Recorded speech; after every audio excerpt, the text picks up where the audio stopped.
नमस्ते। मेरे साथ आज प्रज्वल शास्त्री जी हैं, एस्ट्रोफिजिस्ट, बेंगलुरु में बेस्ड हैं। और इन सब लोगों की एक ही चाहत है और एक ही वजह से ये सारे लोग एक जगह इकट्ठा हुए हैं।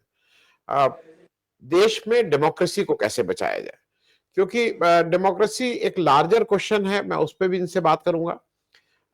उस डेमोक्रेसी का जो पहला स्टेप है, the first step, the first door is is election. उस इलेक्शन को आज की तारीख में हाईजैक कर लिया गया। The whole process has been hijack है। ट्रांसपेरेंसी है नहीं, जो मनमानी बात हो रही है। और देश के प्रमुख एक्टिविस्ट, सोशल लीडर्स, ये सारे लोगों ने, मीडिया के persons, actors, professors, they all have joined together and they want that Indian democracy should be back on track. और जो इलेक्शन कमीशन है वो अकाउंटेबल भी होना चाहिए और ट्रांसपेरेंट भी होना चाहिए। If someone has some question in their mind, कोई क्वेश्चन रेज कर रहा है, उसका आंसर आना चाहिए, उसका जवाब मिलना चाहिए। और ये जो जो कोशिश है, ये कोई बीजेपी और कांग्रेस की नहीं है। इनका कहना, इस आप लोगों का कहना यह है कि जो बिहार में हुआ है वो एक्सेप्टेबल नहीं है, because election was not transparent. और इसलिए ये बिहार के इलेक्शन को सिरे से खारिज करते हैं। प्रज्वला जी, मैं इसी से शुरुआत कर रहा हूं। डेमोक्रेसी को थोड़ा, अगर जैसे आप, क्योंकि हम लोग कोई लोकतंत्र के, हम लोग विद्यार्थी नहीं है पॉलिटिकल साइंस के, लेकिन हमारे लिए डेमोक्रेसी एक एक स्टेपिंग स्टोन है, जहां से हमें हमारा संविधान बहुत सी गारंटीज देता है। तो it is the first step. मैं इस पे पहले आपसे बात कर लूं और फिर आऊंगा मैं कि क्यों ट्रांसपेरेंट नहीं। How you see democracy, democracy की अहमियत। So, democracy is something that people like me always took for granted because I was born 10 years after independence. So, तब एक नया दौर जब शुरुआत हुई, it was based on a democracy. It was based on a very strong vision of the future of a new country. So all of these ideas were enshrined in the Constitution. So we talked about equality, we talked about equal opportunity, we also talked about uh, fraternity, and we talked about the future of humanity based on the fruits of science and technology. तो ये science and technology भी एक बहुत important हिस्सा था इसका, ये vision का. 1958 saw, which was the year I was born, saw the science and technology policy, which was brought into force by passing in Parliament. And so all of these things came together in the idea of a republic, of a democracy. And as you say, election एक मतलब एक पहलू है, लेकिन it's not the only step, because elections सिर्फ एक 5 साल में एक बार होते हैं या ऐसा कुछ. But the idea of what democracy entails, the idea that the whole citizenry needs to be educated, there needs to be a system which gives equal opportunity for everyone to be educated in not just learning information but learning how to be a critical citizen. This was part of the process. So scientific thinking, for example, I mean, I'm a scientist, I'm trained as a scientist, but scientific thinking, it was not seen as meant only for scientists. It was seen as meant for everybody. And that was how our future was based. So yes, elections are an important door to making this happen. And election means being able to see the different points of view, being able to see people who have opposing points of view, and being able to see what is best for us and decide what is best for us and choose that. But today, we have a very different system. So Yes. So the way I see it, I mean, हम लोग जब छोटे थे तो ये हमको सिखाया जाता था कि हर सिटीजन का फर्ज है वोट देने का. So we were taught that it's our duty to vote. लेकिन आज का माहौल ऐसा बन गया है कि it's not just our duty to vote, it is also the duty of each one of us to make sure everybody else can vote, because the system is failing us. So it becomes for us to step up and not just worry about our own vote, but to be worrying about everybody's vote. Because unless सब लोगों को ये vote कर सके, अगर सब लोग नहीं करेंगे, नहीं कर सकेंगे, तो फिर ये डेमोक्रेसी नहीं रहेगा. It's not a democracy when only some people can vote. So it has become a situation where I mean, I'm trained as a physicist. I was paid to be a physicist. मेरा काम था कि मतलब कायनात का खोज, ये मेरा काम था. डिस्टेंट गैलेक्सीज, ये कहकशाओं में ब्लैक होल्स हैं, उनको कैसे खोज करना. How do I teach the next generation, उनको कैसे दिशा दिखाना. लेकिन now I have to leave that work and engage in this work. This was not my work. This was supposed to be election commission work. So it has become the work of all citizens to make sure that the democracy is alive, which is actually a ridiculous situation. क्योंकि ये लोग, इनका salary आता है tax payer के वजह से, तो वो सैलरी को लेके अपना फर्ज, अपना काम करना छोड़ के ऑपोजिट ही हो रहा है. जी प्रज्वल जी, मैं एक और चीज इसको, मतलब मैं आपका एक रिएक्शन इसलिए जानना चाह रहा हूं. यू बीइंग अ साइंटिस्ट, और आज आपको ऐसा लगा कि नहीं देश के लिए जरूरी, उसके 3 मैं उदाहरण दूंगा. और फिर मुझे, जैसे मैं देख रहा हूं, इस देश में जब आजादी मिली तो एजुकेशन सिस्टम जो उस समय था और आज वो प्रिविलेज फ्यू के लिए है, पैसे वालों के लिए कुछ प्रिविलेज फ्यू है.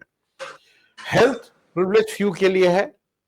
लीगल सिस्टम, आप सुप्रीम कोर्ट तो जाने का सोचिए, भूल ही जाइए, हम और आप जैसे लोग भी नहीं जा सकते. सुप्रीम कोर्ट नहीं, हाई कोर्ट भी, इट इज सो एक्सपेंसिव कि वो आम आदमी. मुझे ऐसा लगता है कि जो आम आदमी है, जो हमारे और आपके घर में जो लोग काम करने आते हैं, जो हमारी रोज की डोमेस्टिक हेल्प है, उनके पास एक ही चीज है और वो है उनका राइट टू वोट. अब अगर आप उनका वोट को भी उनसे छीन लेंगे तो they are left with nothing. और मतलब मैं इस बात को इसलिए कह रहा हूं कि उनके पास कुछ नहीं रह जाएगा. बिहार में जहां पे 98-99% लोगों का, people who are eligible for vote और जो वोटर लिस्ट में होते थे, वो 90, इंडिया का एवरेज है 99%. People are there in the, Bihar में वो 90% रह गया. तो 10% of people there are not suppose, I mean they are out of the voting list. मैं इस पे इसलिए आपसे पूछना चाहूंगा कि जब देश का कॉन्स्टिट्यूशन बना तो उस पे उनको पता था कि ये हो सकता है, और इसीलिए उन्होंने भारत में कहा था कि it is the responsibility of the election commission to make me a voter. मेरी जिम्मेदारी नहीं है. मैं इस पे भी चाहूंगा, क्योंकि ये आप एक उस बहुत ही समाज के सबसे दलित, सबसे डाउन ट्रॉडन को का एक हक छीन रहे हैं, और वो हक छीनने का सामने दिख रहा है. मैं I just need a very small comment on this. So it's absolutely true. It is absolutely true that adults who are part of the least privileged strata of society, they do feel empowered with the right to vote. तो ये बहुत important चीज है उनके लिए. और लेकिन ये डेमोक्रेसी का सिर्फ एक ही हिस्सा था. उनका हक सिर्फ वोट देने का हक नहीं, उनका हक ये भी होना चाहिए कि उनको एजुकेशन मिले, उनको लाइवलीहुड मिले, उनको घर मिले, रोटी कपड़ा मकान मिले.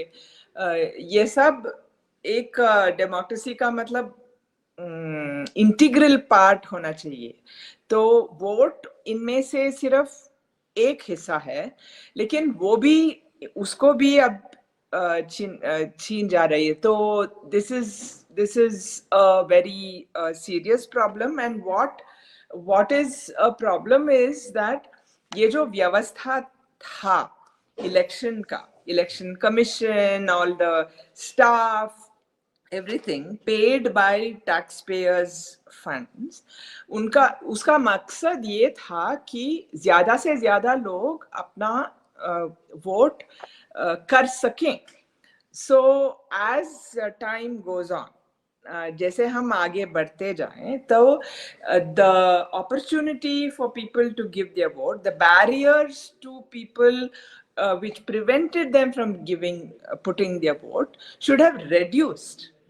So it should have become easier for more and more people to cast their vote. तो Yes. अब फॉर एग्जाम्पल कोई सिस्टम आया कि सीनियर सिटीजन्स के लिए घर आके वो वोट दे सकते हैं. So these are steps which make it easier for citizens to vote.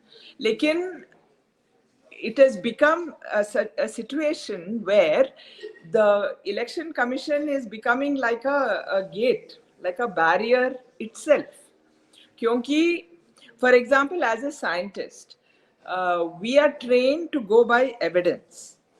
लेकिन गोइंग बाय एविडेंस आगे जब हम बढ़ते हैं तब सबूत के ऊपर हम आगे बढ़ना चाहिए. ये सिर्फ साइंटिस्ट के लिए नहीं है, ये सबके लिए है, ये हमारा देश के लिए है, ये पॉलिसी के लिए है कि evidence based action, evidence based policy. लेकिन हम आजकल देख रहे हैं कि election commission is doing the opposite. उनको मालूम है कि there is a huge strata of society which is not, maybe access to literacy is limited, access to digital technology is limited, access to offices are limited, not just partly because उनको अपने रोजगारी मतलब they have to work every single day in order to earn their living. So they don't have time to go stand in queue and in front of offices and do all this.